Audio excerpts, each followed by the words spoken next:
مولانا صدر الشریعہ امجد علی اعظمی فرماندے اعلیٰ حضرت آخری وقت بالکل آخری وقت آ گیا. میں ایک بھائی مسئلہ آ گیا میرے کو تو میں نے سمجھ نہ آیا. میں گھر دی دستک دیتی خواتین نو کہ علیحدہ ہو جاؤ, میں اعلیٰ حضرت کو ایک مسئلہ پوچھنا.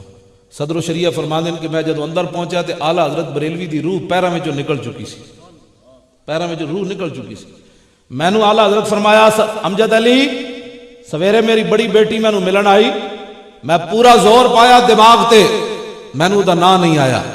لیکن اگلی گل سنو, فرمایا لیکن حضور کی شان کی جتنی بھی میرے پاس دلائل ہیں اور دشمنوں کے خلاف جتنی بھی میرے پاس دلائل ہیں اول تا آخر اب بھی میرے ذہن میں محفوظ ہے. بھولے نہ مرتے مرتے آداب کوئے جانا.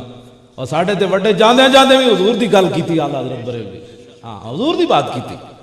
صدر الشریعہ فرماندے میں پوچھا جناب پیراں چ روح نکل چکی سی, میں کہا جناب یہ مسئلہ نہیں سمجھ آیا. فرمایا فلاں کتاب کے فلاں صفحے پر یہ مسئلہ لکھا ہوا ہے, جا کر لکھ کر دے دو. تو کہنے میں باہر نکلیا تو پیچھے آواز آ گئی اعلیٰ حضرت دنیا تو چلے گئی. جان و دل ہوش و خرد, ایویں نہیں اعلیٰ حضرت کو گپ لائی شعر پڑھیا. فرمایا جان و دل ہوش و خرد سب تو مدینے پہنچے. یہ سارا کچھ پہلے بھیج چکے سن تو پھر بیٹی دا نام کتوں آنا سی ذہن. جان و دل ہوش و خرد سب تو مدینے پہنچے, تم نہیں چلتے رضا سارا تو سامان گیا. سارا سامان تو پہلے بھیج دی.